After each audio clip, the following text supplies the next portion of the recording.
Welcome to 30 Minutes. I'm Rick Anthony. At least once a week for the past several weeks, I've been receiving calls from a strange-sounding man who's advising me that I have a problem with the U.S. Treasury Department, with the IRS, and admonishing me that unless I pay attention to the call, listen to the message, and take action, terrible things will happen. A warrant for my arrest, all kinds of penalties that will be brought down on me unless I pay special attention to the call. Now, my common sense tells me that this is a bogus. I mean, the fact that it happens so frequently, the person on the other end doesn't really sound like an authoritative person, more harassing than anything else. And yet, I'm a human being, and I get a little anxious when somebody says, "Hi, I'm from the IRS." So although I haven't paid much attention to them and give them much serious thought, there's a little thing in the back of my head that says maybe there's something to this. Apparently, I'm not alone. In fact, Lieutenant Chris Flanagan with the Radnor Police Department tells me that Radnor Police receive on average 5 to 10 calls, complaints a day at the station from people who have been contacted and have been shaken up by an alleged call from the IRS making demands on them to either pay up or else. It's worse than that. The Treasury Inspector General for Tax Administration recently announced that they have received reports of almost 900,000 contacts since 2013 and has become aware of over 5,000 people who have paid over $26.5 million to these criminals who are intimidating people to pay up or else. Here today with advice about how to handle these calls is Lieutenant Chris Flanagan. As always, Lieutenant, thank you very much for being here. Great to be here. We've covered a number of issues over the past couple of years. I think this is the one that is most troubling because innocent people are coughing up hard-earned dollars because somebody calls and says, pay up or else. What's going on? Well, in particular, it's tax time. So that's a stressful time for people in general where they're trying to get all of their things together. So these are known as phishing scams where they take random topics and then they'll try and take advantage of just the general public or victims by the particular time of the year. So all of a sudden, out of nowhere, we saw an immediate spike in the phishing scam where people are reporting to be the IRS and stating they'll be under arrest or other severe penalties. The story changes a little bit, but generally it's a phishing scam where they call you randomly and start asking you questions and give you a sense of doom, as it were, and great concern for your well-being, and attempt to get people to go and wire them money or pull out a credit card and give it to them over the phone. So that is what's going on right now. Other times of the year, we had PICO scams, in other words, water or electric bills. Sometimes there'll be elderly are often victims of that they find out there's a loved one that is traveling and they'll say they're in custody, they need immediate money wired, otherwise severe issues will happen to them. So that's known as a general phishing scam where they're just sending out maybe 10 phone calls and hoping out of one of the 10 that they can get somebody to give them money. And in some cases, to prove the authenticity, they have information on a social security number or some other identifying information, right? So this particular scam involving the IRS has gotten even the feds involved in a very significant way. On February 3rd of this year, obviously, they issued a very specific statement about to be aware of this. They do usually have some knowledge of the victim. Somehow they have a name or address, and they'll also have, oftentimes, believe it or not, the last 4 digits of your social security number to try and trick people. But one of the key things, it's always a piece of incomplete information, where if it was the IRS, they would actually know exactly all your pertinent information. So that's one of the things. But they're very skilled at trying to get little tidbits of information. And believe it or not, they actually call you back and claim to be another service, a police, a driver's license center, to try and build up your trust for that. And one of the things that the IRS stresses in their broadcast and to the police is that they normally will start correspondence with anybody they have a concern with via mail. And not only one mailing, but they usually 1 or 2 mailings if you're not responding back to them. And then you have a point of contact, and you would call into that specific person.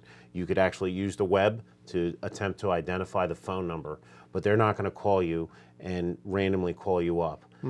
The other point that I will stress a couple times during this presentation is the IRS is never going to ask you to direct wire money or some type of thing. If there was an issue where the IRS needed to be get money from you or more money based on an inaccuracy or some other situation, there would be a formal process that would not be emergent for you to follow, and that's a key thing to remember. I know most people are trusting. We're taught, we're brought up to trust one another and to trust the system. Nonetheless, I was astonished when I saw that number, 26.5 million, probably more than that now, $1 million that's been coughed up by presumably otherwise bright people who wouldn't behave that way in normal circumstances. What accounts for the fact, and what has been your experience in the number of people who actually comply with a demand, send me money or else? In the township, we've had a handful actually submit money, wire money to them. We just had one yesterday where an elderly gentleman unfortunately gave almost $1,600 to these people stealing money from him. And more than likely, we will not be able to get this money back or identify the people doing it. There's no way to trace? We need the assistance of the federal government. These are extreme professionals who use computers to hide themselves. The phones are not traceable, often overseas. Even if it's a U.S. account, it immediately is transferred to some type of international bank where it takes the sophistication of the federal government, the IRS, the Secret Service, and other agencies to attempt to track it down. In 2014, they had a major, actually a major person that they took down for this. He actually lived in Pennsylvania, but he had gotten millions off of people. So there are opportunities, and that's why to catch these guys, but it is hard. It's not an easy thing, and it's something that the local level, our participation is taking a detailed report, collecting any data that the person may have, documenting it and forwarding it in so that it can be all collected. So you're saying in most cases, if money is sent, however it's sent, it's gone. It's no way to trace it. At the general cases that we have dealt with, we have not heard of anybody getting their money back. Do we know whether the perpetrators of this scam, this particular scam, are foreigners coming in from there other are countries? some specific details that seem to lead that some of the people phishing have an accent, or sometimes they're not very good with the English language. So that is a possible warning sign to that, but there's also other ones where the people have spoken allegedly very fluently, and there's been no issues. Hence the gentleman, yesterday that gave his $1,600. Is there anything other than coming out and obviously trying to make people aware? Is there anything specific that Radnor is doing as a defense against this? The defense is public education, Rick, and that's why we're out here. We actually have a couple postings on our website. So I would ask that the community take a look at that, but we also just added a video late yesterday, early this morning it was posted, so that people who don't want to read all this material, maybe they're elderly, maybe they have trouble seeing, can actually watch this 1-minute video. If you type in phishing scams or IRS fraud in YouTube, there's several PSA or public safety announcements which will talk you through various ones. In particular, the one we posted on Radnor's web is focused to this IRS scam, because that is the hot topic of our situation right now. And that it's 1 minute and 38 seconds. It's very short, and it goes over the key tips in a very relaxing manner, so that we can get the message out. Okay, we do have a video we'd like to show. It was one of the several that were released by the Treasury Department, I guess, and it's short. So why don't we take a look at that educational video. It's a warning as well as some advice as to what to do, what not to do. Let's take a look. The IRS is calling me? Is this for real? Fraud is real. Hang up on fraud. Americans have lost more than $23 million by giving out information and money to criminals impersonating the Internal Revenue Service. Scammers are aggressive when they contact a potential victim and claim to be from the IRS. They often use a fake telephone number with a U.S. area code. They demand immediate payment. They may even threaten police arrest or deportation. Don't believe them. Instead, just hang up. Don't provide any information to these crooks. The real IRS will generally first make contact by letter and will never demand immediate payment or threaten force. If you suspect you've been contacted by an IRS scammer, submit an incident report with the Treasury Inspector General for Tax Administration at www.tigda.gov. Call the TIGDA hotline at 1-800-366-4484. Please share this message. Okay, Lieutenant, the public service videos that the Treasury Department has issued are in English and in Spanish, I think, right? Correct. The video you mentioned, was that a Radnor production, or is that something that was submitted? That was or issued by released? the Treasury Office, and Radnor Township also is part of a consumer law enforcement network. So obviously there's always very particular topics that you Yes. need to stay up on, and the Chief of Police had us join this association, so we get the latest information, and that you'll actually see that when you look on the website, and they're the ones who put us onto that. Wouldn't it make sense, for example, in banks, for the banks to post warnings? I know that That's- several people, I know that some banks are warning people, Are they? and some of the banks have trained their staff to be alerted to somebody who may ask about this and make sure that everything is on the normal. And of course, hands down, no matter where you live, simply call 911. The police department will help check the legitimacy of that. The Federal Trade Commission, along with the IRS, has a website set up, and that'll be available to you at the end of the show, that you can also report this, and there's several educational bulletins on those two websites. Okay.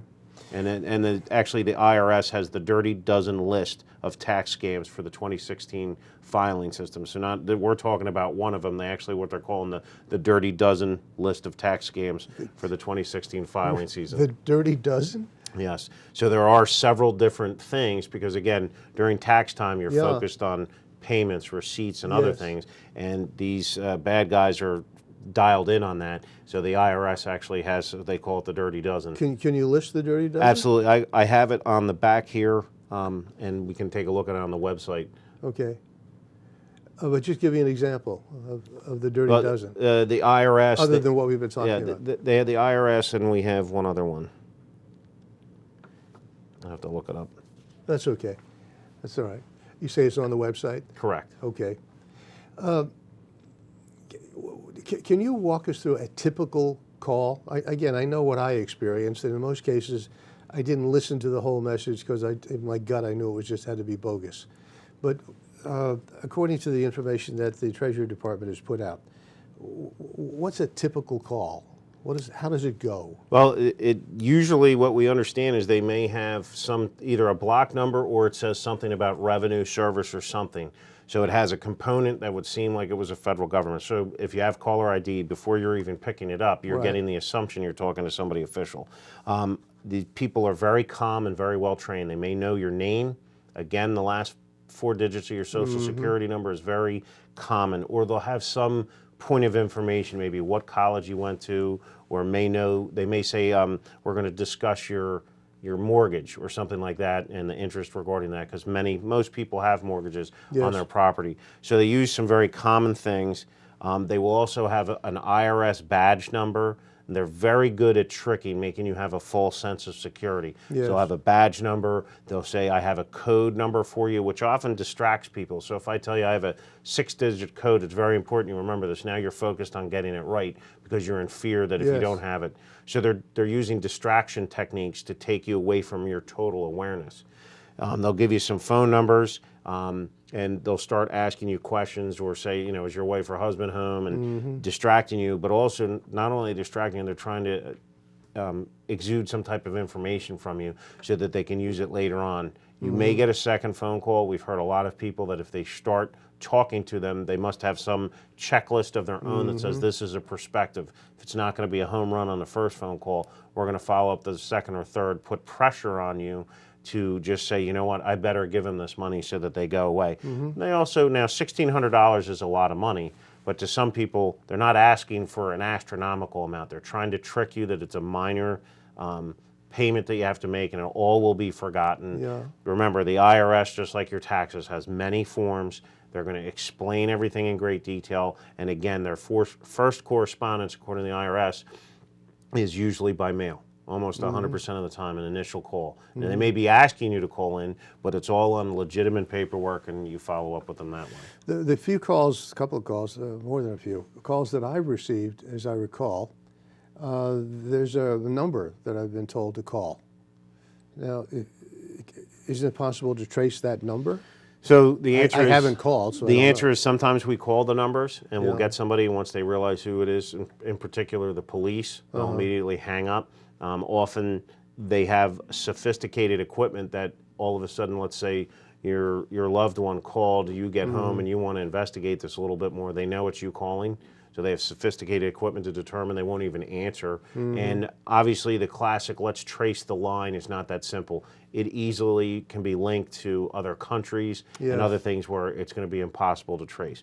You know, for example, there's been trouble with people calling in false crimes to stars, you know, having SWAT teams hit houses. And it's been significantly hard, if possible, to track those phone calls. This is maddening. I mean, I mean, you guys have enough to do, but to go chasing after people who are that elusive, that sophisticated, it's got to be really frustrating. Again, in that briefing, they said it's an epidemic proportion. So I can tell you that it's a 35 to 40 minute time frame, maybe 45, with an officer responding, speaking, obtaining a statement, and then attempting to do some follow-up and then completing the report. So think about all of the callers that you said. Yes. If you multiply that by all the police departments or federal agencies assisting in this investigation, It's astonishing. first of all, I want to stress we're happy to come out and handle Yeah. this. That's what we want the Yeah. citizens to do.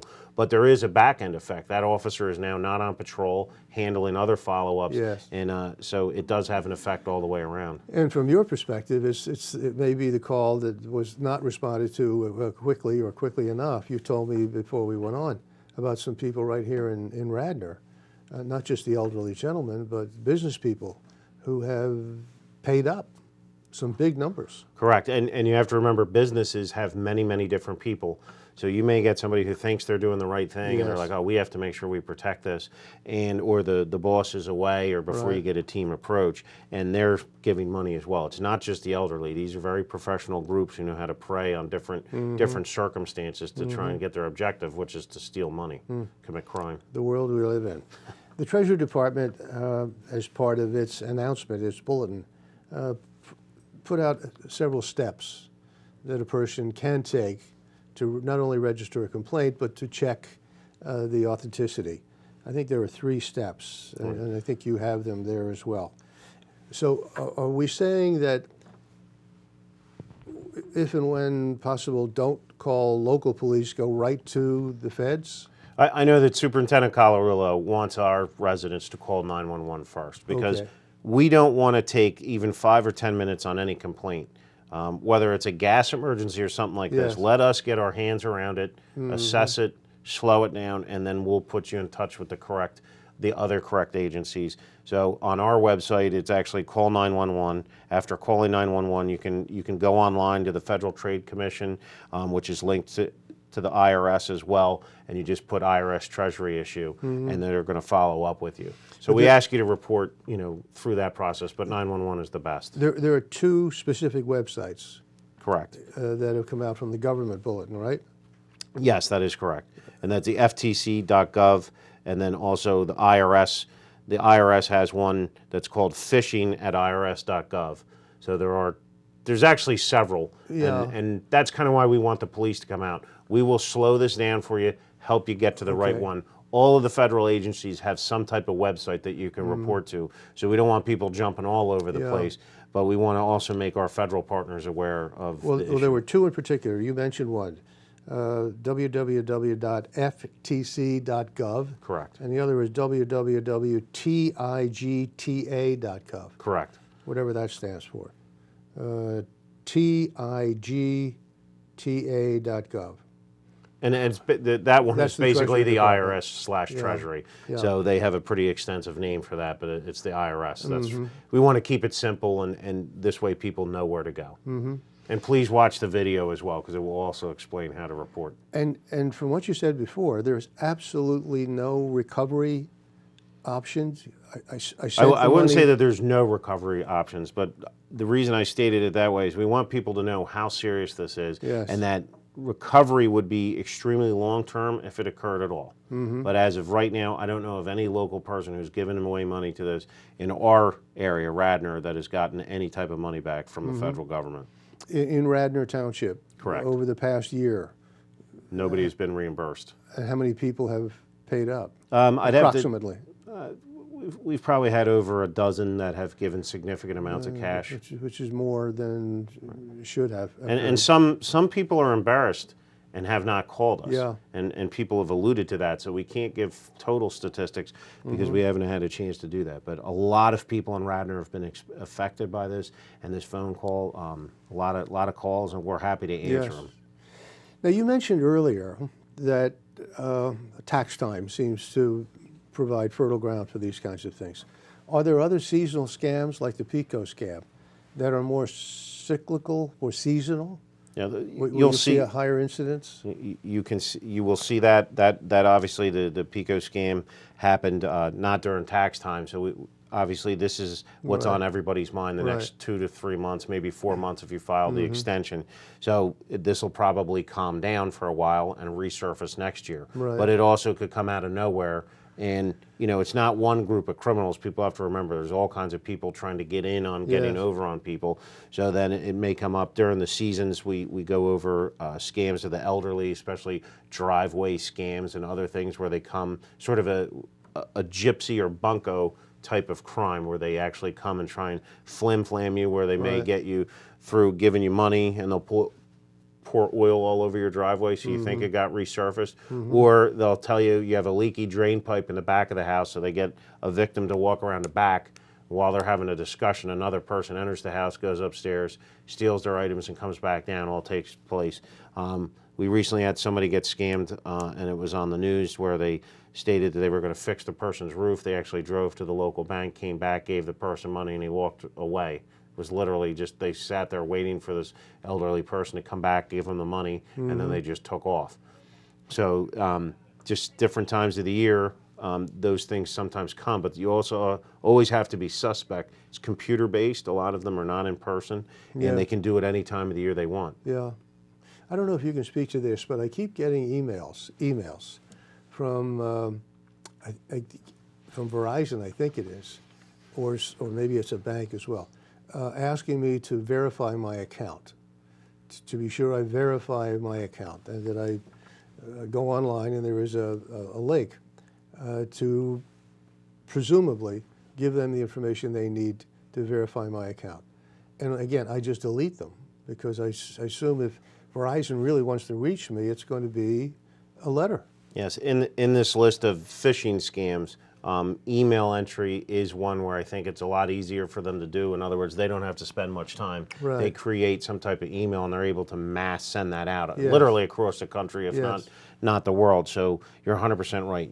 You will not get random solicitation for your information when you're a legitimate customer of one of these institutions. Pico, Verizon, your bank. They are going to reach out to you. They'll stop you at the when you go in for a banking maneuver, or they're going to send you a confirmed letter stating we'd like to meet with you to go over this, or please call our bank manager, which would obviously have a name specific to that bank. So email can be just as deadly. I think we get a little. It's easy to hit delete and move on, but some people do fall prey to that, so it's worth a mention. But sometimes it's the way the email is written, the syntax, it's not quite right.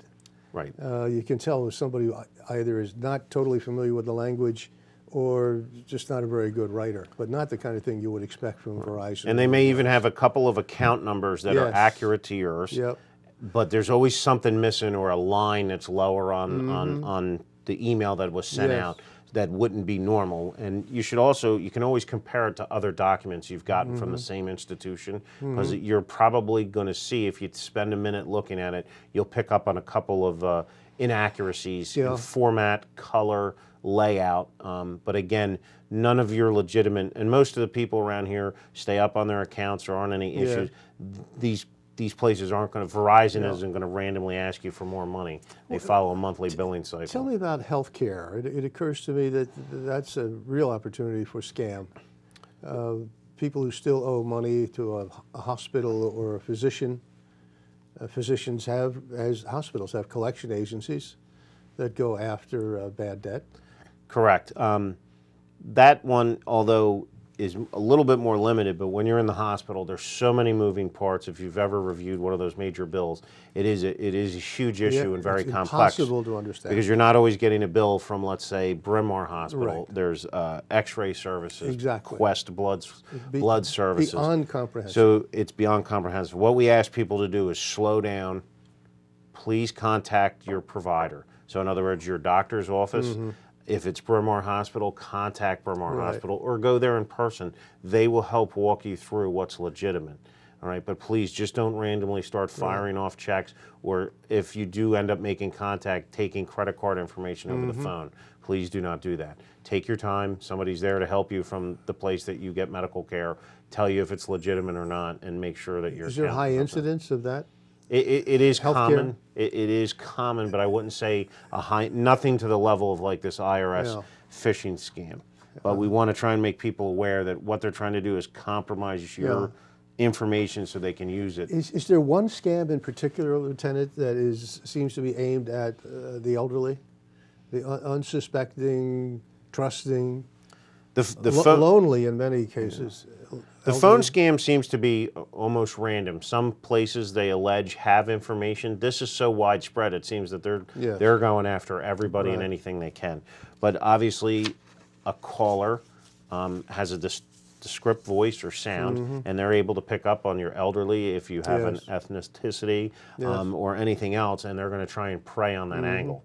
So they'll go after it. We did have people just this summer, one of the phone phishing scams were random calls to some elderly people who said that they had a loved one who was traveling and under arrest. Sure. And they had to pay immediate money. Yes. And people did pay for their loved ones. It's very serious. Yes. And that seems to happen sometimes when families traveling. So it could be when they get to the other country or some type of mechanism that they're monitoring travel agencies and what they're doing. So it is important.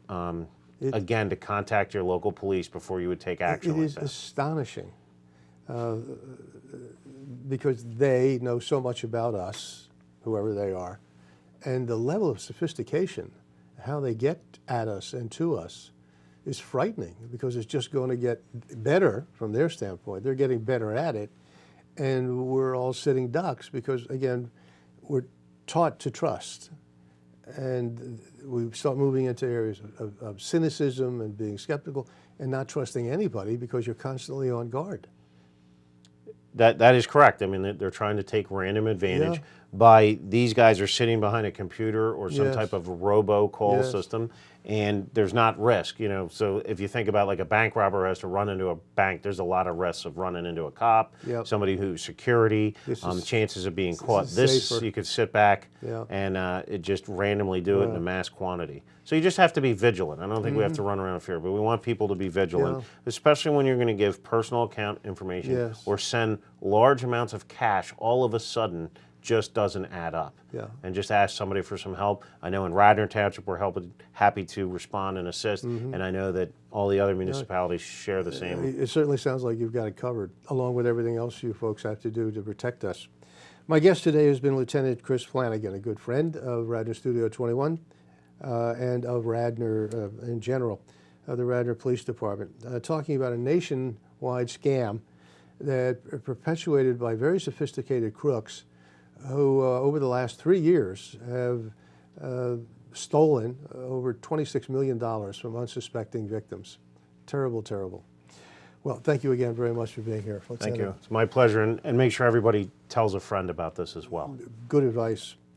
So the next time you receive a bogus call, hang up or contact the police or the Treasury Department to help put an end to this. Until next time, this is 30 Minutes. I am Rick Anthony. Take very good care of yourselves and your money.